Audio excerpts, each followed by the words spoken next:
আসসালামু আলাইকুম। আসসালামু আলাইকুম প্রিয় শিক্ষার্থীরা, সবাই কেমন আছেন? আশা করি সবাই অনেক অনেক ভালো আছেন।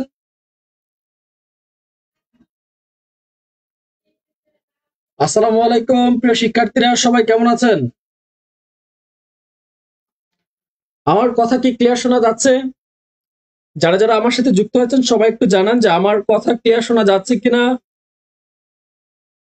বোর্ড ক্লিয়ার দেখা যাচ্ছে কিনা।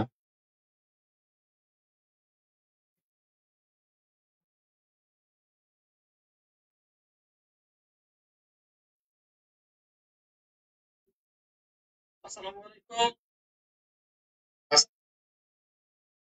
ঈদের পর আপনাদের সাথে আবারও হাজির হয়ে গেলাম। আপনাদের অনেক রিকোয়েস্টেড একটা ক্লাস ছিল যে এইচএসসি 25 ব্যাচের শিক্ষার্থীদের জন্য, যারা এবার এইচএসসি 25 পরীক্ষা দিবে, কিছুদিন পরে তোমাদের পরীক্ষা, তোমাদের এরকম কিছু প্রশ্ন নিয়ে আমি যেন আলোচনা করি যে প্রশ্ন থেকে এইচএসসি পরীক্ষা তোমাদের হুবহু কমন থাকবে। তো আশা করি এই লক্ষ্যে আমি একটা এইচএসসি 25 ব্যাচের জন্য একটা এমসিকিউ সিরিজ বানিয়েছি, যে জায়গায় আমি আগামী 5 দিন ক্লাস নিব টপ 200 এমসিকিউ নিয়ে। এই 200 এমসিকিউ ঘুরিয়ে পেঁচিয়ে ব্যাখ্যা থেকে যেভাবে হোক প্রশ্ন তোমার কমন আসবে। তো ইনশাল্লাহ আশা করি এই ক্লাসগুলো যদি তুমি রেগুলার করতে পারো, তোমার এইচএসসি 25 ব্যাচে তোমার ক্লাস নিশ্চিত। তো যারা আমাদের সাথে যুক্ত হচ্ছে সবাই একটু কষ্ট করে বন্ধুদেরকে মেনশন করে দাও, শেয়ার করে দাও ক্লাসটা। দ্রুত সবাই একটু বন্ধুদেরকে মেনশন করে দাও, ক্লাসটা শেয়ার করে দাও। আর কে কোথা থেকে আজকের ক্লাসে যুক্ত হচ্ছে সবাই একটু আমাকে কমেন্ট করে জানাও। আজকের ক্লাসে কে কোথা থেকে যুক্ত আছো কাইন্ডলি একটু কমেন্ট করে জানাও। সবাই একটু কমেন্ট করে জানাও আর বন্ধুদেরকে দ্রুত মেনশন করে দাও। বন্ধুদেরকে দ্রুত মেনশন করে দাও, যে যেখান থেকে যুক্ত হচ্ছে বন্ধুদেরকে মেনশন করে দাও, যেন সবাই একসাথে আমরা ক্লাসটা উপভোগ করতে পারি। সবাই ক্লাসটা যেন একসাথে উপভোগ করতে পারি। সবাই একটু ক্লাসটা শেয়ার করে দাও। সব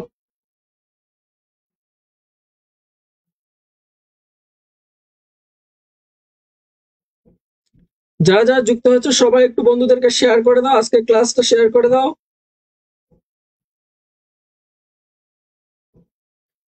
আর যারা যুক্ত হয়েছে তাদেরকে আমি, কিন্তু আমি সবার কমেন্ট গুলো পড়বো রাশেদ স্যার পেজ থেকে। সবার কমেন্ট গুলো আমি পড়ছি Rashed sir, Rashed sir Facebook page থেকে। তো যারা যারা আমাদের সাথে যুক্ত আছে সবাই একটু কমেন্ট গুলো অবশ্যই অবশ্যই রাশেদ স্যার পেজে এসে কমেন্ট করবে। তাহলে প্রত্যেকের কমেন্টে রিপ্লাই দেওয়া আমার পক্ষে সম্ভব হবে। তো যারা যারা যুক্ত আছে সবাই একটু আমাকে ঝটপট কমেন্ট করে জানাও যে আমার কথা লাউড এন্ড ক্লিয়ার শোনা যাচ্ছে কিনা। কে কোথা থেকে যুক্ত হয়েছে সবাই একটু কমেন্ট করে জানাও। কে কোথা থেকে যুক্ত হচ্ছে সবাই একটু কমেন্ট করে জানাও। কে কোথা থেকে যুক্ত হচ্ছে সবাই একটু কমেন্ট করে জানাও।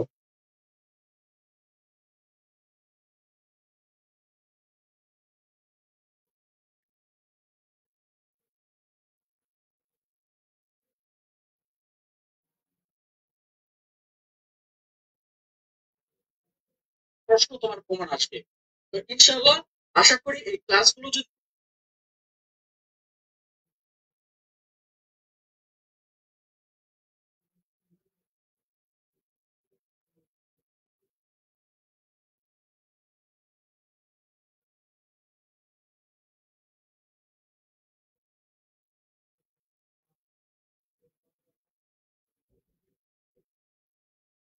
এই তো আমাদের সাথে দেখতে পাচ্ছি অলরেডি সুমাইয়া যুক্ত হয়েছে, লিখেছে আসসালামু আলাইকুম। ওয়ালাইকুম আসসালাম। আমাদের সাথে অন্তরা রয় যুক্ত হয়েছে। অন্তরা রয় লিখেছে আদাব ভাইয়া, আদাব। তো তোমাদের প্রত্যেককে আমি রিকোয়েস্ট করবো, তোমরা কে কোথা থেকে আজকে যুক্ত হয়েছো তোমাদের নিজ জেলার নামটা লিখে দিবা, এবং কে কোন শিক্ষা বোর্ডের অধীনে এবার পরীক্ষা দিবা তোমার শিক্ষা বোর্ডের নামটা একটু কষ্ট করে লিখবা। তোমার শিক্ষা বোর্ডের নামটা একটু কষ্ট করে লিখবা। আর যে যেখান থেকে আজকে ক্লাসটি উপভোগ করছো সবাই একটু কষ্ট করে Rashed sir, Rashed sir Facebook পেজটি থেকে লাইভে কমেন্ট করবে, তাহলে প্রত্যেকের কমেন্টের রিপ্লাই দেওয়া আমার পক্ষে সম্ভব হবে। সবাই একটু ঝটপট আমাকে কমেন্ট করে জানাও। আমাদের সাথে জুবাইর আহমেদ ঈশান আছে, ঢাকা থেকে যুক্ত হয়েছে। জুবাইর আহমেদ ঈশান, বন্ধুদেরকে একটু মেনশন করে দাও, ক্লাসটা একটু শেয়ার করে দাও। বন্ধুদেরকে একটু মেনশন করে দাও, ক্লাসটা একটু শেয়ার করে দাও। সবাই বন্ধুদেরকে মেনশন করে দাও, ক্লাসটা শেয়ার করে দাও। বন্ধুদেরকে মেনশন করে দাও আর ক্লাসটা শেয়ার করে দাও। জুবাইর আছে ঢাকা থেকে আমাদের সাথে। আর কে কোথা থেকে যুক্ত হচ্ছে সবাই একটু কমেন্ট করে জানাও। কে কোথা থেকে যুক্ত হচ্ছে সবাই একটু আমাকে ঝটপট কমেন্ট করে জানাও।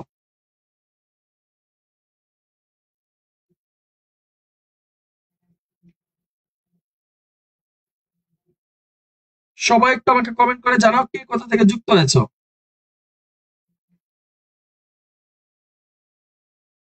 আর বন্ধুদেরকে সবাই আজকে একটু ঝটপট কমেন্ট করে জানিয়ে দাও, মেনশন করে দাও, তোমাদের রিকোয়েস্টেই কিন্তু আজকের এই ক্লাসটি নেওয়া হচ্ছে। তো তোমরা সবাই বন্ধুদেরকে একটু শেয়ার করে দিবা, মেনশন করে দিবা, সবাই একটু শেয়ার এবং মেনশন করে দাও।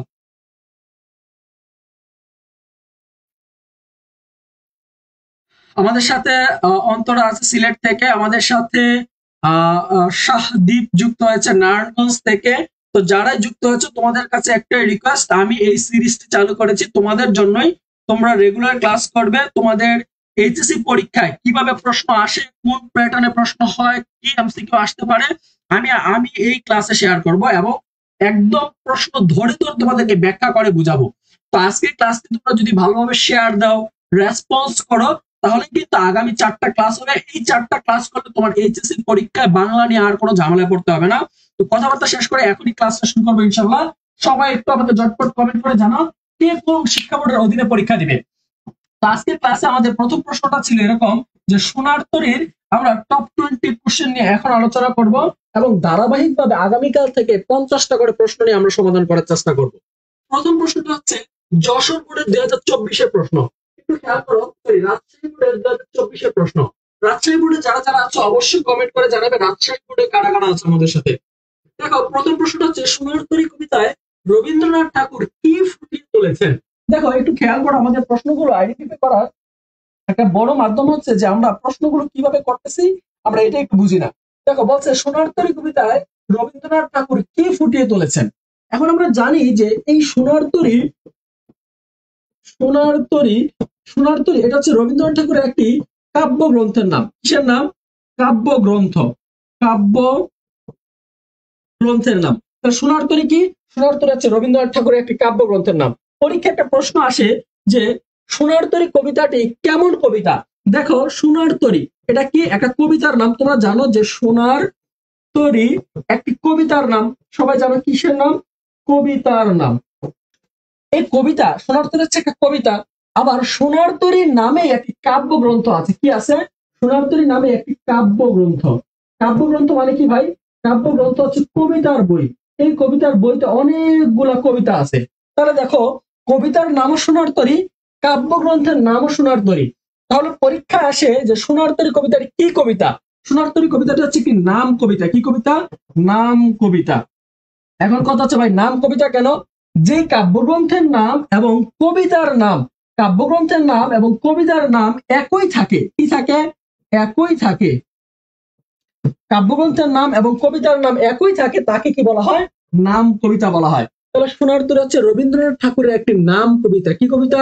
নাম কবিতা। পরীক্ষা আরো একটা প্রশ্ন থাকে যে সোনার তরী কবিতাটি কোথা থেকে নেওয়া হয়েছে, উৎস কি?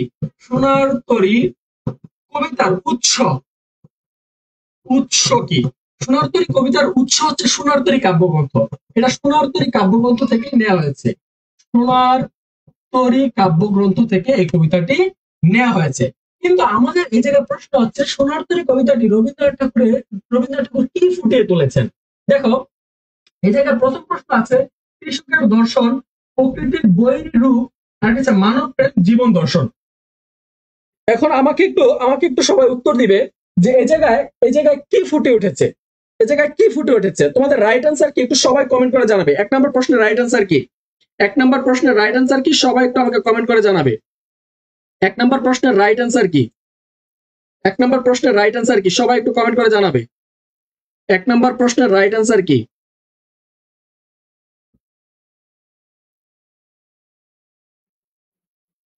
1 নম্বর প্রশ্নের রাইট আনসার কি? রাজশাহ দ্বীপ লিখেছে নাম কবিতা। রাজশাহ দ্বীপ লিখেছে নাম কবিতা। ভাইয়া টি শার্টটা সুন্দর হয়েছে, থ্যাংক ইউ। আলিফ লিখেছে টি শার্টটা সুন্দর হয়েছে। আর বাকিরা কই? সিরাজ শাহজাদপুর থেকে আছে আলিফ। জামালপুর থেকে যুক্ত আছে মাশরাফি। তো যারা যারা যুক্ত আছো একটু কষ্ট করে হলো একটু ক্লাসটা শেয়ার করে দাও। কষ্ট করে হলো ক্লাসটা একটু শেয়ার করে দাও। আর যে যেখান থেকে ক্লাসটা উপভোগ করছো, আমি সবার কমেন্ট কিন্তু রাশেদ স্যার পেজ থেকে পড়ছি। তোমরা কে কোথা থেকে কমেন্ট করছো আমি জানি না, তবে যারা এই কমেন্ট করো সবাই যদি একটু রাশেদ স্যার পেজ থেকে কমেন্ট করো তাহলে আমার জন্য দেখতে সুবিধা হয় এবং কমেন্ট গুলো তোমাদের রিপ্লাই দিতে সুবিধা হয়। অনেকে আমাকে বলো ভাই আমি এত কমেন্ট করি, আমার কমেন্টের রিপ্লাই দেন না কেন? আপনি মনে হয় আমার পছন্দ করেন না। ভাই পছন্দ না পছন্দের কিছু নাই, বিষয়টা হচ্ছে আমি একটা পেজ থেকে কমেন্ট গুলো পড়ি, কিন্তু ক্লাসটা হয় বিভিন্ন গ্রুপে, বিভিন্ন পেজে। তাহলে তোমরা অবশ্যই রাশেদ স্যার পেজ থেকে যদি কমেন্ট করো, তোমাদের কমেন্ট গুলো আমার পক্ষে দেখা সম্ভব হবে। অনেকে লিখছো যে জীবন দর্শন, অনেকে লিখছো জীবন দর্শন, অনেকে লিখছো জীবন দর্শন। মোহাম্মদ রাহাত লিখেছে জীবন দর্শন। আকিব শাহরিয়ার মুস্তফা আকিব লিখেছে জীবন দর্শন। রাজ শাহদীপ লিখেছে একের ঘ। মহেশখালী থেকে যুক্ত আছে, thank you thank you thank you, অসংখ্য ধন্যবাদ। চট্টগ্রামের মহেশখালী থেকে যুক্ত, কক্সবাজারের মহেশখালী দ্বীপ থেকে যুক্ত আছে আমাদের সাথে শাহরিয়ার মুস্তফা আকিব। থ্যাংক ইউ ভাইয়া। তোমার শিক্ষার্থী বন্ধুদেরকে তোমরা একটু শেয়ার করে দাও, তাহলে আরো বেশি উপকৃত হবে। তুমিও উপকৃত হবে, আমিও উপকৃত হবে, তোমার শিক্ষার্থী বন্ধুরা উপকৃত হবে। ওকে, এরপরের প্রশ্ন আমরা একটু আসি। দেখো এই জায়গায় কবিগুরু রবীন্দ্রনাথ ঠাকুর সোনার তরী একটা নাম কবিতা। এই কবিতাটা কবিগুরু রবীন্দ্রনাথ ঠাকুর তার জীবনের মধ্য বয়সে লিখেছেন, যেটাকে আমরা যুবক বয়স বলি। এই বয়সে তিনি চিন্তা করছেন যে আমি যদি মারা যাই, আমার এই লেখা, আমার এই সাহিত্যকর্ম কি হবে, কেমন থাকবে, কার কাছে পৌঁছাবে? আমি মরে যাওয়ার সাথে সাথে কি সাহিত্যকর্মগুলো বাতিল হয়ে যাবে, না আমি মরে যাওয়ার পরও এই সাহিত্যকর্মগুলো যুগ যুগ বেঁচে থাকবে? তার জন্যই কিন্তু নিজের অনুশোচনা বোধ, নিজের ভবিষ্যৎ, নিজের জীবন দর্শন, এই সকল বিষয় নিয়ে কিন্তু আজকের এই সোনার তরী কাব্যগ্রন্থটি রবীন্দ্রনাথ ঠাকুর রচনা করেছেন। ইন্টারেস্টিং একটা কথা আছে, রবীন্দ্রনাথ ঠাকুরের এই সোনার তরী কাব্যগ্রন্থের একটা শেষে একটা কবিতা আছে, কবিতার নাম হচ্ছে নিরুদ্দেশ যাত্রা। এই সোনার তরী কাব্যগ্রন্থের একটা শেষ, মানে শেষ, একদম শেষের দিকে একটা কবিতা আছে, নিরুদ্দেশ যাত্রা। এই কবিতায় রবীন্দ্রনাথ ঠাকুর বলেছেন, আর কত দূরে লয়ে যাবে মোরে হে সুন্দরী, বলো কোন পার ভিড়বে তোমার সোনার তরী। তার মানে এই সোনার তরী কাব্যগ্রন্থটি রচনাই করেছেন রবীন্দ্রনাথ ঠাকুর হতাশা, আপসেট থেকে, চিন্তা চেতনা থেকে, জীবন দর্শন থেকে, যে আমি মরার পর আমার এই সাহিত্যকর্মগুলো বেঁচে থাকবে কিনা। তার জন্য আমরা সোনার তরী কবিতাও দেখতে পাই যে তিনি বিদেশের কথা উল্লেখ করেছেন, যে আমার সাহিত্যকর্মগুলো কি বিদেশের মাটিতেও যেন স্থান পায়। তো যারা যারা যুক্ত আছে সবাইকে, রাজশাহী থেকে যুক্ত আছে, মহেশখালী থেকে যুক্ত আছে, একের ঘ ফারহান ইয়াসমিন, ফারহান ইয়াসমিন রাজশাহী থেকে আছে আমাদের সাথে। তাজি খাতুন আছে, তাজি খাতুন আছে জিনাইদা থেকে আমাদের সাথে লিখেছে। ওয়ালাইকুম আসসালাম স্যার, আসসালামু আলাইকুম স্যার। ওয়ালাইকুম আসসালাম। আমাদের সাথে হামদুল ইসলাম যুক্ত আছে। থ্যাংক ইউ যারা যারা কমেন্ট করছে, সবাইকে অসংখ্য ধন্যবাদ। আরেকটা জিনিস দেখি আমরা, 2 নম্বর প্রশ্ন আমাদের, সোনার তরী কবিতাটি, দেখো সোনার তরী কবিতায় সোনার ধান বলতে কি বোঝানো হয়েছে। মূলত এই সোনার তরী কবিতাটি একটি রূপক কবিতা। সোনার তরী, দেখো এই সোনার তরী কবিতা থেকে অনেকভাবে প্রশ্ন হয়। সোনার তরী, সোনার তরী মূলত একটা নাম কবিতা। কি কি কবিতা হইতে পারে দেখো, 1 নম্বর হচ্ছে এটা একটা নাম কবিতা, নাম কবিতা। 2 নম্বর হচ্ছে এটা একটি রূপক কবিতা, রূপক কবিতা। এখন কথা হচ্ছে ভাই, নাম কবিতা তো আপনি বুঝাইলেন, রূপক কবিতা কি? রূপক কবিতা হচ্ছে যে আমি একটা বলবো কিন্তু মিনিং করবো আরেকটা। মানে আমি যেটা বলছি সেটা আদৌ ওইরকম না। আমি কৃষকের কথা দিয়ে আমি আমার নিজের কথা বলছি, আমি অন্যের কথা দিয়ে আমি আমার নিজের ভাবমূর্তি প্রকাশ করছি। মূলত একটা হচ্ছে আক্ষরিক অর্থ, আর একটা হচ্ছে রূপক অর্থ। আক্ষরিক অর্থ হচ্ছে আমরা এই জায়গায় মাঝির এবং কৃষকের কথোপকথন দেখছি। আসলে এই মাঝি কিন্তু মাঝি নয়, এই কৃষক কিন্তু কৃষক নয়, এই কৃষক স্বয়ং রবীন্দ্রনাথ ঠাকুর। তাহলে আমরা এই যে বিষয়গুলো আছে, এই যে বিষয়গুলো আছে, মোস্তফা আকিব লিখেছে শেয়ার ডান। আচ্ছা, আজকের ক্লাসে যদি 100 শেয়ার হয়, আজকের ক্লাসে যদি 100 শেয়ার হয় আর তোমরা যদি সবাই শেয়ার করো, আজকের ক্লাসের সম্পূর্ণ একটি স্পেশাল পিডিএফ তোমাদেরকে দিয়ে দিব। তোমাদের ঈদের আগে সমাসার ক্লাস দিচ্ছিলাম, বলেছিলাম পিডিএফ দিব, কিন্তু দেয়া হয়নি, কারণ সমাসার আরো একটা পার্টের ক্লাস বাকি আছে। তো আমি চাচ্ছি যে আমরা আগামী কিছুদিনের মধ্যেই সমাসের ক্লাসটা নিয়ে তোমাদের সম্পূর্ণ পিডিএফটা দিয়ে দিব। তো আজকের ক্লাসটা যদি সবাই শেয়ার করো, 5টা শেয়ার, 2টা বন্ধুকে মেনশন করলে, 5টা গ্রুপে শেয়ার এবং 2জন বন্ধুকে মেনশন করে আমাদের রাশেদ স্যার পেজে ইনবক্স করবা যে ভাই আমি শেয়ার করছি, বা এখানে কমেন্টে বলবা শেয়ার ডান, শেয়ার ডান। তাহলে তোমার আইডিতে আমরা আমাদের এই ক্লাসের স্পেশাল পিডিএফ পাঠিয়ে দিব। তো সবাই একটু শেয়ার করে আমাকে এখন কমেন্ট করে জানাবা share done, share done. Mention করছে দেখছি, নয়ন হাসান মেনশন করেছে মেহেদী হাসানকে। থ্যাংক ইউ থ্যাংক ইউ, সবাইকে মেনশন করে দাও, ক্লাসটা শেয়ার করে দাও, শেয়ার করে লিখবা শেয়ার ডান। আচ্ছা, বলছে সোনার তরী কবিতায় সোনার ধান বলতে কি বোঝানো হয়েছে, তার রূপক অর্থে বোঝানো হচ্ছে, রূপক। তাহলে রূপক অর্থে বোঝানো হচ্ছে, তাহলে সোনার ধান কি? সোনার ধান, এই জায়গায় সোনার ধান বলতে স্বর্ণের ধানকে বোঝাচ্ছে না, মূলত কি বোঝাচ্ছে বলো, মূলত কি বোঝাচ্ছে? সোনার ধান বলতে কি বোঝানো হয়েছে? সোনার ধান বলতে কি বোঝানো হয়েছে? সবাই একটু কমেন্ট করো। 2 এর ঘ সৃষ্টি সম্ভার। 2 এর কি? 2 এর কি বলো? সৃষ্টি সম্ভার, বা আমরা যদি বলতাম সৃষ্টিকর্ম বা সৃষ্টি সম্ভার। স্বর্ণের ধান বলতে তিনি স্বর্ণের ধানকে বুঝাচ্ছেন না, তিনি তার সৃষ্টিকর্ম সাহিত্যকে বুঝাচ্ছেন, সৃষ্টিকর্ম বা সাহিত্যকে বুঝাচ্ছেন। সুবর্ণা আক্তার লিখেছে আসসালামু আলাইকুম স্যার। ওয়ালাইকুম আসসালাম। মোহাম্মদ রাহাত লিখেছে শেয়ার ডান। তুমি তোমার বন্ধুদেরকে একটু মেনশন করে দাও। আমি কিন্তু আমাদের এডমিন প্যানেল যুক্ত আছে, এডমিন প্যানেল যারা আছে তারা স্ক্রিনশট নিয়ে রাখবে যে কে কে ক্লাসটা শেয়ার করছে, কে এই জায়গায় ডান লিখেছে। তোমাদেরকে ধরে ধরে তোমাদের আইডিতে আমরা রাশেদ স্যার পেজ থেকে ইনবক্সে আমরা কিন্তু স্পেশাল পিডিএফ পাঠিয়ে দিব। ওকে, 3 নম্বর প্রশ্নে আসি। 3 নম্বর প্রশ্নটা আমরা একটু বাদ দেই, প্রশ্নটা এই জায়গায় আসে নাই। 4 নম্বর প্রশ্ন বলছে এপারেতে ছোট ক্ষেত আমি একলা। দেখো একটু খেয়াল করো, আমাদের কবিতাটা যারা যারা পড়ছে তারা এই লাইনটার সাথে পরিচিত। এপারেতে ছোট ক্ষেত আমি একলা, এই চরণটি, চরণ মানে একটা লাইন, এই চরণটিতে আমি বলতে প্রতীক অর্থে দেখো একটু খেয়াল রাখবা কোনটা কোন অর্থ বলছে। একটা প্রশ্ন যদি তুমি ভালো করে না বুঝতে পারো তুমি সঠিক উত্তর করতে পারবা না। এই দেখো এই প্রশ্নে 3টা কিওয়ার্ড আছে, যে এপারেতে ছোট ক্ষেত আমি একলা, এটা কি একটা চরণ। এই চরণটাতে এই যে আমি, এই আমি কোন অর্থে ব্যবহৃত হয়েছে। এখন কথা হচ্ছে, একটা হচ্ছে কবিতায় মূল অর্থ, কবিতার মূল অর্থ, একটা হচ্ছে কবিতার মূল অর্থ, আরেকটা হচ্ছে রূপক অর্থ। একটা হচ্ছে কবিতার মূল অর্থ, আরেকটা হচ্ছে রূপক অর্থ। এই রূপক অর্থেরই আরেকটা নাম হচ্ছে প্রতীকী অর্থ। আরেকটা নাম কি? প্রতীকী অর্থ। তাহলে একটু খেয়াল রাখো প্রতীকী অর্থ জিনিসটা কি। প্রতীকী অর্থ হচ্ছে তিনি বলবে একটা, কিন্তু ক বললে কলিকাতা বুঝি আমরা, কিন্তু বলছে কি ক, তাই না? তো বলছে যে এই যে আমাদের 3-4 নম্বর প্রশ্নে বলছে যে এপারেতে ছোট ক্ষেত আমি একলা, এই আমি প্রতীকী অর্থে কাকে বোঝানো হয়েছে বলো। এই আমি কে? এই আমি কে? 4 নম্বর সবাই লিখছে কবি, সবাই লিখছে কি কবি। এখন আমার কথা হচ্ছে এই জায়গা তোমরা ভুলটা এখানেই করো, করবা। অনেকে লিখবা কৃষক, অনেকে কি লিখবা কৃষক। দেখো কবিতায় আমাদের আছে কে মাঝি আর কৃষক আছে, এটা হচ্ছে কবিতায়। এটা কিসে আছে?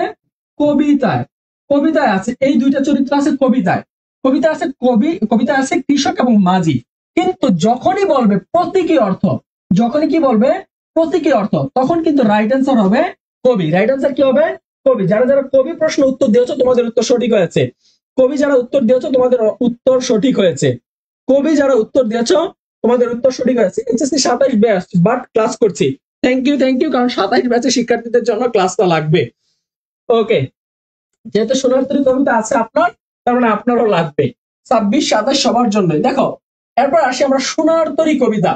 বলছি সোনারতরী কবিতায় কৃষককে, দেখো সোনারতরী কবিতা এটা একটা কবিতা, এই কবিতায় কৃষককে তরিতে নিতে না চাওয়ার কারণ কি?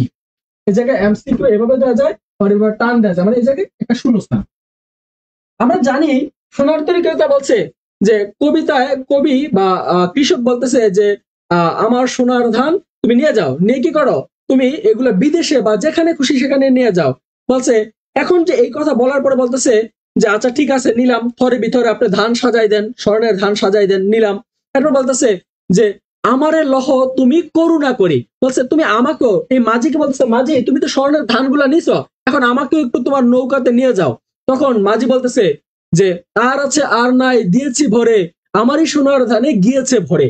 বলছে আর আছে আর নাই দিয়েছি ভরে, আমারই সোনার ধানে গিয়েছে ভরে। মানে ছোট তরি, কি আছে ছোট তরি, বাস আমার ছোট তরি। তাহলে কি তরি? ছোট তরি। তরি মানে হচ্ছে নৌকা, তরি মানে কি নৌকা। তাহলে যে ছোট নৌকা, এই যে তার ছোট নৌকা, এই নৌকাতে কি নাই আর জায়গা নাই। এর কারণে কি হয়েছে? এর কারণে আর কবিকে নিতে পারে নাই বা কৃষককে নিতে পারে নাই। তাহলে দেখো অপরিচিত হওয়ার ফলে না, এটা ভুল। অপরিচিত না, তরিটি ছোট। মাঝির উদ্দেশ্য থাকায় না, এটা হবে না।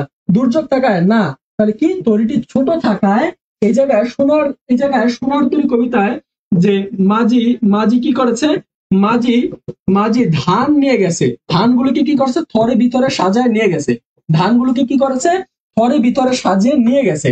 কিন্তু এই কৃষক যখন বলছে যে আমাকে তুমি কি করো করুণা করে নিয়ে যাও, আমাকে আমার ধানগুলো তো নিছ, এখন আমাকেও তুমি একটু করুণা করে আমাকেও কি করো এই ধানের সাথে নিয়ে যাও। তখন বলতেছে ঠাই নাই ছোট সে তরি, আমারই সোনার ধানে গিয়েছে ভরি। তাহলে দেখো এই যে ঠাই নাই মানে জায়গা নাই, সোনার ধানে গেছে ভরি, এটা যদি রূপক অর্থে আমি বলি, রূপক অর্থে যদি আমি একটু বলি, দেখো রবীন্দ্রনাথ ঠাকুর বলতেছে যে তুমি আমার সৃষ্টিকর্ম সাহিত্যগুলা তো নিবা, তুমি বিদেশে নিবা বা পরবর্তী জেনারেশনের জন্য রাখবা বা পরবর্তী সময়ের জন্য বাঁচিয়ে রাখবা, তুমি এক কাজ করো, আমাকে আজীবন বাঁচিয়ে রাখো আমার সাহিত্য কর্মের মতো। রবীন্দ্রনাথ ঠাকুর 1961 সালে 41-41-61 পর্যন্ত বেঁচে ছিল। তারপরে দেখো এই সময়টা আমরা এখন 2025 সালে চলে আসছে, কিন্তু রবীন্দ্রনাথ সেই 1862 কি বলে 1880 কিংবা 82, 84, 85-তে সাহিত্যকর্ম রচনা করেছেন। এই সাহিত্যকর্ম আমরা এখনো পড়াশোনা করছি। 1900 সালে তিনি রচনা করেছেন, এই সাহিত্যকর্ম আমরা এখনো পড়ি। তাহলে তার যে সাহিত্যকর্মগুলো আছে, সেই সাহিত্যকর্মগুলো 1000 বছর পার হয়ে যাওয়ার পরও কিন্তু মানুষ পড়বে বা পড়ে। তো এই জায়গাতে তিনি কি বলছেন, এই জায়গাতে বলছেন যে আমাকেও তুমি কি করো, আমাকেও তুমি আজীবন অমর করে দাও, কিন্তু এই তরি বা মহাকাল বা সময় বলতেছে না, সম্ভব না, তোমার সাহিত্যকর্মগুলো চিরকাল বেঁচে থাকলো, তুমি চিরকাল বেঁচে থাকতে পারবে না। আমাদের সাথে লামিয়া যুক্ত আছে বহুদিন পর। ঠিক আছে লামিয়া, তোমার বন্ধুদেরকে একটু শেয়ার করে দাও, আজকে কিন্তু ক্লাস শেয়ার করলে উপহার আছে। ক্লাস যদি 5টা বন্ধুকে শেয়ার করো, 5 জন বন্ধুকে মেনশন করো, তাহলে কিন্তু উপহার আছে। লামিয়া ক্লাসটা শেয়ার করে দাও। ওকে, শেয়ার ডান। সাজন আহমেদ লিখেছে শেয়ার ডান। এইচএসসি 25 ব্যাচের এডমিশন ব্যাচ আছে, আসবে না? হ্যাঁ অবশ্যই আসবে। আমাদের রাশেদ স্যার পেজে রেগুলার ক্লাস করো, সকল আপডেট পেয়ে যাবা। রাশেদ স্যার পেজে রেগুলার ক্লাস করো। দেখো সোনার তরী, একটু খেয়াল করো, সোনার তরী, এই সোনার তরী মাঝির আচরণে কি প্রকাশ পেয়েছে? মাঝি যে আচরণ করছে, এই আচরণে কি প্রকাশ পাচ্ছে একটু খেয়াল করি। বলছে ছলনার অভিনয়, চরম বাস্তবতা, নির্বিকারিত্ব বা নিরাসক্ত চপলতা। এটা রাইট অ্যান্সার কি হবে বলো দেখি, এটা কি হবে? রাইট অ্যান্সার কি হবে? ক্লাসটা একটু কুইকলি করেন। ওকে ঠিক আছে, একটু দেখো এই 6 নম্বর প্রশ্নের রাইট অ্যান্সার কি হবে বলো দেখি। 6 নম্বর প্রশ্নের রাইট অ্যান্সার হবে যে সোনার তরী কবিতায় যে মাঝি আছে, মাঝির আচরণটা কিরকম? আচরণ হচ্ছে চরম বাস্তবতা। কারণ আমরা জানি যে মানুষের কর্ম বা সৃষ্টি, অমর হয়, কিন্তু মানুষ কখনো অমর হয় না, মানুষ কখনো সারা জীবন বেঁচে থাকে না, সৃষ্টিকর্ম অমর হয়। এই চরম বাস্তবতার কথাটি এই মাঝির আচরণে প্রকাশ পেয়েছে, যখন মাঝি তাকে আর জায়গা দেয়নি। কমেন্টের জন্য রাশেদ স্যারের আইডিতে ঢুকছি। হ্যাঁ রাশেদ স্যার পেজে ঢুকতে হবে কমেন্টের জন্য। কমেন্ট এই যে আমি দেখতে পাচ্ছি, মুনা ঈশা, তোমার নাম কি ঈশা না?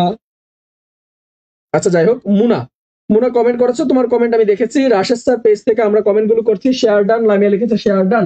ওকে থ্যাংক ইউ। পরের প্রশ্নে আসি। বলছে সোনার তরী কবিতায় ফসলের জমির চারদিকে বেষ্টিত জলরাশি কিসের প্রতীক? তাহলে দেখো এই জায়গায় কিওয়ার্ড হচ্ছে দুইটা। সোনার তরী কবিতাতে আছে ফসলের জমির কোন দিকে? চারদিকে বেষ্টিত জলরাশি কিসের প্রতীক? আমরা জানি যে এপারেতে ছোট ক্ষেত আমি একলা, চারদিকে বাঁকা জল করিছে খেলা। এই চরণ দুইটা আছে যে এপারেতে ছোট ক্ষেত আমি একলা, চারদিকে বাঁকা জল করিছে খেলা। এই যে চারদিকে বাঁকা জল খেলা করতেছে, এই বাঁকা জলটা কিসের প্রতীক? এই জায়গায় প্রতীকী অর্থ বলছে, কবিতার অর্থ বলে না, প্রতীকী অর্থ বলছে। সবাই তো অপশন গুলো দেখা হতো, বলো তো দেখি রাইট অ্যান্সার কি হবে? রাইট অ্যান্সার কি হবে? মুনশিলা 15+ শেয়ার করছে, থ্যাংক ইউ। মুনা ইসলাম, ঠিক আছে আপু, মুনা ইসলাম, তোমার নাম হচ্ছে মুনা ইসলাম, থ্যাংক ইউ আপু। একটু ক্লাসটা সবাই শেয়ার করে দিবা, বন্ধুদেরকে একটু শেয়ার করে দিবা, তাহলে আরো আমরা শিক্ষার্থীদেরকে নিয়ে একসাথে ক্লাসটা উপভোগ করতে পারবো। সবাই কি ক্লিয়ার? এ পর্যন্ত সবাই ক্লিয়ার? তাহলে 7 কি হবে? 7 কি হবে বলো, 7 কি হবে? সবাই কমেন্ট করো, 7 কি হবে?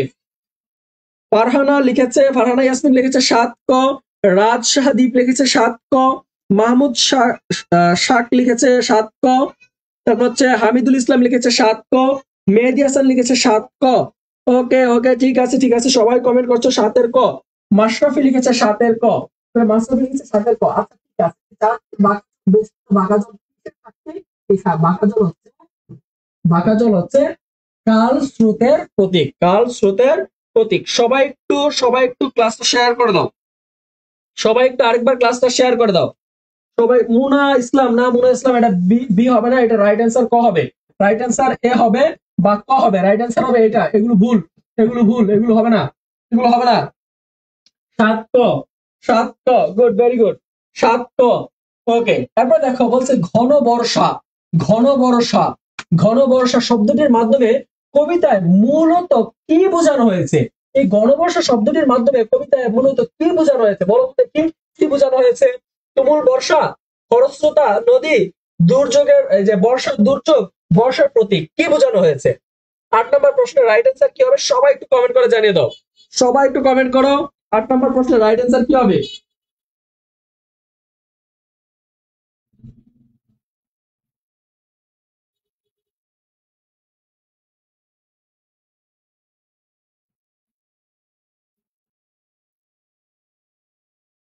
8 নম্বর প্রশ্নের রাইট অ্যান্সার কি হবে?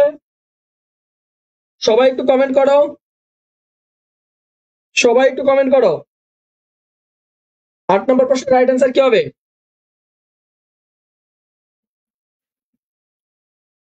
দেখো, গণবর্ষা এই জায়গায় খরস্রোতা নদীর কথা বলে নাই। অনেকে তোমরা খরস্রোতা নদী দিচ্ছ, তোমরা কমেন্ট করার জন্য ধন্যবাদ, কিন্তু তোমার উত্তর সঠিক হয় নাই। রাজশাহীদ্বীপ প্রশ্ন করেছ কিন্তু উত্তর সঠিক হয় নাই। আহ কিষান পাউল পাউল লিখেছে আসসালাম, স্যার আসসালামু আলাইকুম, কেমন আছেন? আলহামদুলিল্লাহ অনেক অনেক ভালো আছি, অনেক অনেক ভালো আছি। তুমি কেমন আছো ভাইয়া? একটু কমেন্ট করে জানাও তুমি কেমন আছো। আমি আলহামদুলিল্লাহ ভালো আছি। ওকে, এরপরে আসি আমরা, সবাই একটু আসি। রাইট অ্যান্সার কি হবে? ঘন বর্ষা, ঘন বর্ষা এ জায়গায় খরস্রোতা নদী বুঝায় না, খরস্রোতা নদী এটা না, বলবো একটু পর। তারপরে দেখো বর্ষার দুর্যোগ, না এটাও বুঝায় না। বর্ষার প্রতীক, এটা বুঝে না। তুমুল বর্ষা বুঝায়। ঘন বর্ষা মানে হচ্ছে অনেক বর্ষা, বর্ষা মানে হচ্ছে অনেক বর্ষা, তুমুল তুমুল বর্ষা, তুমুল বর্ষা। ঠিক আছে, খরস্রোতা নদীর পাশে তিনি ছিলেন, কিন্তু খরস্রোতা নদীর পাশে থাকলেও এটা খরস্রোতা নয়। ওকে, এরপর আসি যে সোনার তরী কবিতায় বর্ণনা মতে বর্ষা কখন এলো, বর্ষা কখন এলো একটু দেখো। সোনার তরী কবিতায় একটা চরণ আছে, একটা চরণ আছে, আমি একটু পরে বলছি, তোমরা একটু বলো আগে দেখি উত্তর করতে পারো কিনা। এটা কিন্তু ঢাকা বোর্ডের 2024-এর প্রশ্ন। আমি কি একবার শিক্ষার্থীরা বলছে ভাই এত সহজ সহজ কোশ্চেন আপনি মাঝে মাঝে পড়ান, এগুলো কি আসে পরীক্ষায়? এর জন্য আমি আজকে ক্লাসে এই যে কর্নারে লিখে দিয়েছি কোনটা কোন বোর্ডের পরীক্ষায় আসছে বিগত বছরে। জি স্যার, আপনার দয়া আলহামদুলিল্লাহ ভালো আছি। হ্যাঁ, সবার জন্য দোয়া করি, সবাই ভালো থাকো। আহ কাটিতে কাটিতে ধান এলো বর্ষা, good, very good. Farhana Yasmin লিখেছে কাটিতে কাটিতে ধান এলো বর্ষা। তাহলে দেখো তো কোন জায়গায় কাটতে কাটতে আছে। দেখো, ধান কাটা শুরু হলে, না ধান কাটা হলো শুরু হলে না, বলছে ধান কাটতে কাটতে, ধান কাটা শেষ হলে, ধান কাটা শেষ হলেও না, নৌকা ধান তুলে দিলে, না এটাও না। আমরা পড়ছি কাটিতে কাটিতে ধান এলো বর্ষা। তাহলে কাটতে কাটতে কি, কাটতে কাটতে ধান কাটতে কাটতে কি আসছে? বর্ষা আসছে। ধান কাটতে কাটতে বর্ষা আসছে। সবাই একটু কমেন্ট করো। তাহলে 9 নম্বর রাইট অ্যান্সার কি হবে? এখনো অনেকে কমেন্ট করতেছে অপশন ঘ। না ভাইয়া, অপশন খ রাইট অ্যান্সার। ধান কাটতে কাটতে বর্ষা আসছে। এই যে আমরা আমরা বলছি না কাটিতে কাটিতে ধান এলো বর্ষা, কাটিতে কাটিতে ধান এলো বর্ষা। তাহলে কি কাটতে কাটতে বর্ষা আসছে? ধান কাটতে কাটতে বর্ষা আসছে। আমাদের এটাই পরীক্ষা বলছে সোনার তরী কবিতায় কখন বর্ষা আসে, বর্ষা কখন আসছে? সোনার তরী কবিতায় ধান কাটতে কাটতে বর্ষা আসছে। রাইট অ্যান্সার কি হবে? ধান কাটতে কাটতে। আমি 1 মিনিট সময় চেয়ে নিচ্ছি তোমাদের কাছে, তোমরা কোথাও যাবা না। আজানটা শেষ হোক, তারপর আমরা ক্লাসটা শুরু করছি। আজানের জন্য 1 মিনিট বিরতি।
এই বাচ্চারা সবাই কোথায়?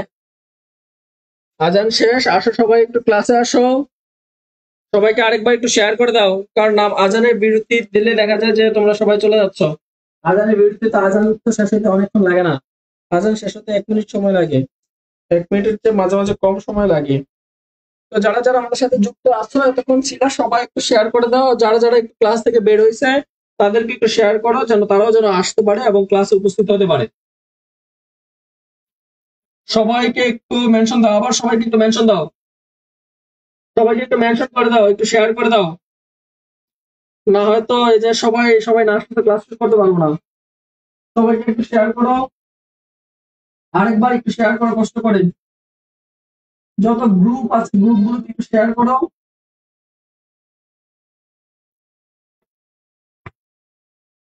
গ্রুপ গুলোতে একটু শেয়ার করো।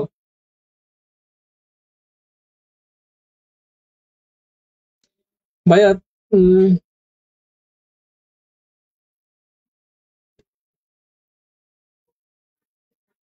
ওকে, এরপরের প্রশ্ন আসি একটু, যে সোনার তরী কবিতায় মূল বক্তব্য ফুটে উঠেছে কোন চরণে? দেখো, সোনার তরী যে একটা কবিতা, এই কবিতার মূল বক্তব্য ফুটে উঠেছে কোন চরণে? তার একটু খেয়াল করো, কোন চরণে সোনার তরী কবিতায় মূল বক্তব্য ফুটে উঠেছে? সবাই একটু কমেন্ট করো তো, কোন কোন চরণে, কোন চরণে, কোন চরণে, কোন চরণে বলো। এখন দেখো, এই জায়গায় যে চরণগুলো আছে এই চরণগুলোর সাথে কিন্তু তোমরা পরিচিত না, কিন্তু এই জায়গায় দেখো আছে, আমার যাবার সময় হলো দাও বিদায়। তাহলে এরপরের চরণটা আমরা একটু দেখি, আমি তো মরে যাব, চলে যাব, রেখে যাব সবই। এটা একটা চরণ আছে। যেতে নাহি দিব হয় তবু যেতে দিতে হয়, এটা একটা চরণ আছে। আমায় ডেকো না ফেরতে ফেরানো যাবে না, এগুলো হচ্ছে গানের চরণ। এটা আসছে ময়মনসিংহ বোর্ডে, যে প্রশ্ন করছে সে মনে হয় খুব গান শোনে। ঠিক আছে, একটু দেখো, একটু দেখো আমার, দেখো এই জায়গায় একটা চরণ আছে, আমি তো মরে যাব, চলে যাব, রেখে যাব সবে। এই চরণটার সাথে মিল আছে, কারণ এই যে সোনার তরী কবিতায়, সোনার তরী কবিতায়, সোনার তরী কবিতায় একটু খেয়াল করো, সোনার তরী কবিতায় এই যে কবিগুরু রবীন্দ্রনাথ ঠাকুর যে সাহিত্যকর্ম লিখছে, সাহিত্যকর্ম, এই যে সাহিত্যকর্ম লিখছে, বা তুমি যদি বলো কৃষকের কথা চিন্তা করো, যদি কৃষকের কথা চিন্তা করো কবিতা আক্ষরিক করতে, কৃষক যে তার ধান বা ফসল ফলাইছে, ধানকে সে নিয়ে যেতে পারছে না, এই ধানকে নিয়ে গেছে, মাঝে নিয়ে গেছে, কিন্তু এই কৃষক কিন্তু যে জায়গায় ছিল সেই জায়গায় বাঁকা জলের মধ্যেই দাঁড়িয়ে আছে। একইভাবে সোনার তরী কবিতায় যে সাহিত্যকর্ম যদি আমরা রূপ করতে চিন্তা করি, যে আমাদের কবি আছে, এই কবি কি তার সাহিত্যকর্মগুলো কবরে নিয়ে গেছে? না, এই সাহিত্যকর্মগুলো পৃথিবীতেই আছে। তাহলে এই লাইনটার সাথে যুক্ত আছে কি, আমি তো মরে যাব, চলে যাব, রেখে যাব সবই। তাহলে সবকিছু কি রেখে গেছে না? এই যে সব ধান কি করছে, মাঝির কাছে দিয়ে দিছে না? আবার যদি এই সাহিত্যকর্মে রবীন্দ্রনাথ ঠাকুরের কথা চিন্তা করি, রবি ঠাকুর কি তার সাহিত্যকর্মগুলো কবরে নিয়ে গেছে? সবই তো কি করছে, রেখে গেছে। তাহলে এই লাইনটির সাথে এই এই লাইনটি, অপশনটি হচ্ছে মিল আছে। স্যার আমি ময়মনসিংহ বোর্ডের, thank you thank you thank you.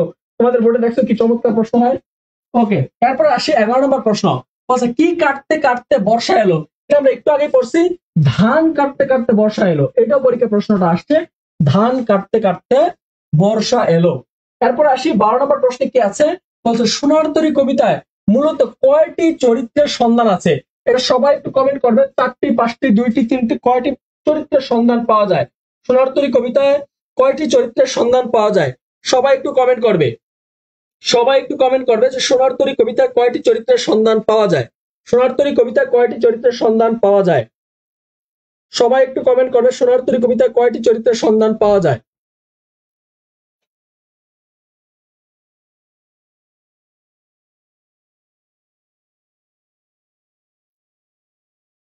সবাই একটু বলো।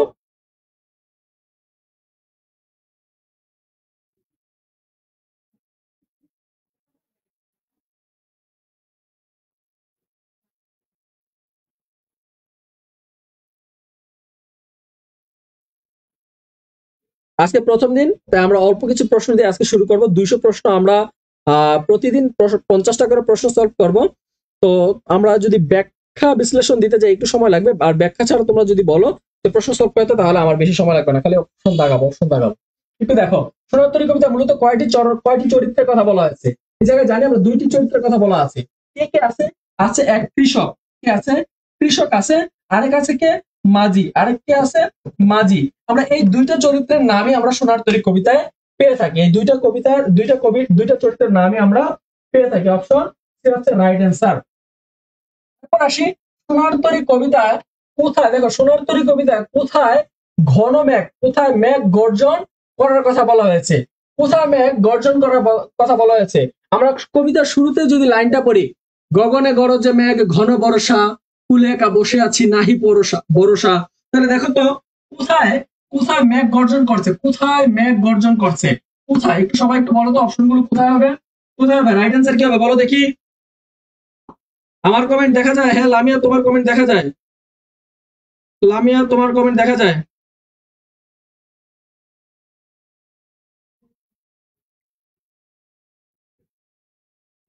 বলো রাইট অ্যান্সার কি হবে, সবাই বলো রাইট অ্যান্সার কি হবে,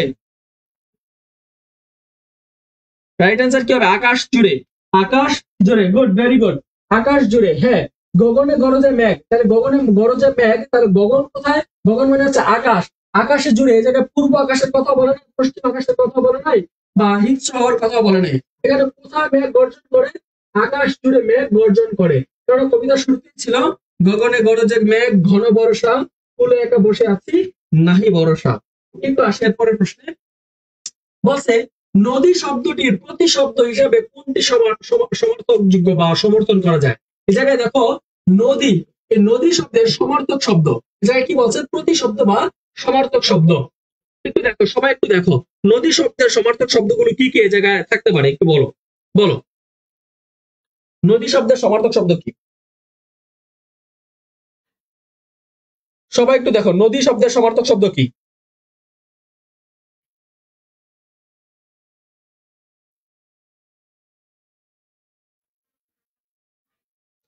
আচ্ছা, নদী শব্দের আমি কিছু সমার্থক শব্দ লিখে দিই, পরীক্ষায় তোমাদের আসলে তোমাদের কাজে লাগবে, একটু সবাই লিখো। শৈব লিনি, একটু দেখো শৈব, শৈব লিনি মানেটা একটু খেয়াল রাখবা, শৈব লিনি এটা হচ্ছে নদী শব্দের একটা সমার্থক শব্দ, নদী শব্দের একটা সমার্থক শব্দ।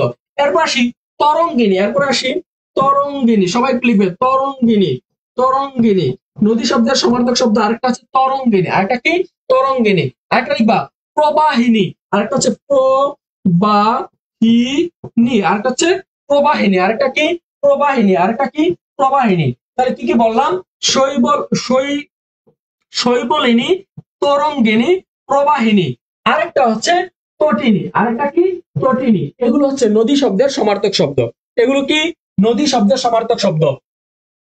তাহলে 14 নম্বর যারা যারা তটিনী উত্তর করেছে তোমাদের উত্তর সঠিক হয়েছে। 14 কি তটিনী, ভাইয়া গিফট দিবেন শেয়ার ও মেনশন করলে, হ্যাঁ অবশ্যই, যারা যারা আজকে ক্লাসটা শেয়ার করবা এবং মেনশন দিবা তোমাদের অবশ্যই গিফট আছে। তো আমরা অল্প কিছুক্ষণের মধ্যে শেষ করে দিব, সবাই একটু দেখো। বলছে কুল শব্দের অর্থ কি, কুল, কুল শব্দের অর্থ হচ্ছে, একটা হচ্ছে বরুই, খাওয়ার বরুই কুল, আরেকটা হচ্ছে কুল হচ্ছে কিনারা, আরেকটা কি কুল কিনারা। কুল শব্দের অর্থ বংশ আছে, কিন্তু আমাদের এই জায়গায় বংশ চায় নাই, কারণ আমাদের প্রশ্ন দেখে উত্তর করতে হবে। আমরা জানি এই কুল মানে হচ্ছে বংশ, এই কুল মানে কি বংশ, কিন্তু আমাদের বলছে কয় দীর্ঘকার কুল ও কুল, এই কুল মানে হচ্ছে কিনারা, এই কুল মানে কি, এই কুল মানে হচ্ছে কিনারা, কারণ আমার নদীর কিনারার কথা এই জায়গায় বলা হয়েছে। এরপরের প্রশ্নে আসি, বলছে 16 নম্বর প্রশ্ন, বলছে কি কাটা হলো সারা। আমরা জানি ধান কাটা হলো সারা, এই প্রশ্নটাকে রিপিট হলো, ধান কাটা হলো সারা। এরপরের প্রশ্নটা আসি, সোনার তরী কবিতায় কুলে একা কে বসে আছে।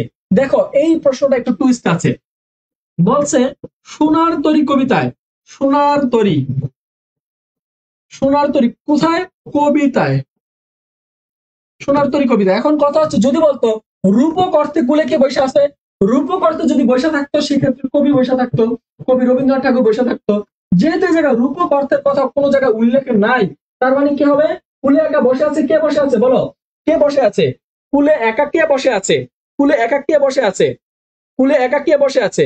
মুনা লিখেছে কিনারা, মুনা লেখাচ্ছে কিনারা, ইসরাত, ইসরাত লিখেছে কিনারা, মোহাম্মদ রাহাত লিখেছে কিনারা, ফারহানা ইয়াসমিন লিখেছে কৃষক, মোহাম্মদ সিয়াম লিখেছে বি 15 বি, নাইম হোসেন নয়ন হোসেন লিখেছে খ, কামিলিয়া রোজ লিখেছে ধান, ধান মানে ধান কাটতে কাটতে হলো সারা।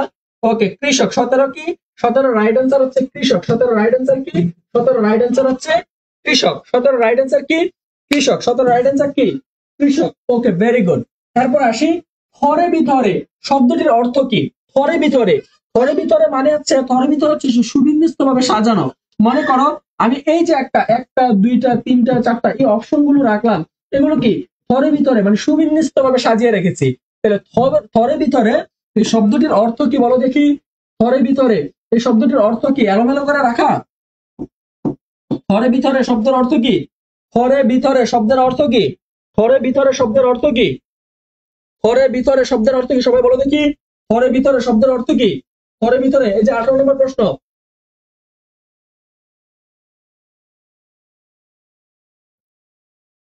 18 খ সুবিন্যস্ত করে রাখা। তারপরে আসি 19 নম্বর প্রশ্ন। সোনার ধান নিয়ে তরি কোথায় চলে যায়? সোনার ধান নিয়ে তরি কোথায় চলে যায়? রাইট অ্যান্সার কি হবে সবাই বলো? রাইট অ্যান্সার কি হবে সবাই বলো? সোনার ধান নিয়ে কবি কোথায় চলে যায়? রাইট অ্যান্সার সোনার ধান নিয়ে কবি কোথায় চলে যায়? রাইট অ্যান্সার নিয়ে কবি সোনার ধান নিয়ে সোনার ধান নিয়ে কোথায় চলে যায়? সোনার ধান নিয়ে কোথায় চলে যায়?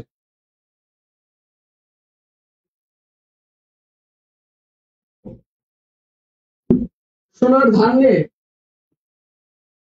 সোনার ধান নিয়ে সোনার ধান নিয়ে সোনার ধান নিয়ে কোথায় চলে যায় বলো? সোনার ধান নিয়ে কোথায় চলে যায়? আমরা অনেকেই অনেক কষ্ট করে এতক্ষণ উপস্থিত ছিলাম। তা আমি আর বেশি কষ্ট দিব না। আর একটা অপশন আছে, আর একটা প্রশ্ন আছে আমাদের। তো এই প্রশ্নটা দিয়ে আমরা শেষ করব। তবে আমরা আগামীকাল সন্ধ্যা 7টা থেকে ক্লাস শুরু করলে আমাদের মনে হয় ভালো হয়, 7:30 থেকে, কারণ 7:15 আজান দিয়ে মাগরিবের অনেকে নামাজ পড়ি আমরা নামাজ পড়ার জন্য এই সময়টা আমরা রাখবো। তাহলে সোনার ধান নিয়ে কোথায় চলে যায়? সোনার ধান নিয়ে অজানার উদ্দেশ্যে বা অজানার দেশে চলে যায়। এটা রাইট অ্যান্সার হচ্ছে অজানার দেশে। এরপরে আসি ক্ষুরধার। তোমরা কে কে যেন বলছিলাম ক্ষুরধার। ক্ষুরধার শব্দের অর্থ কি?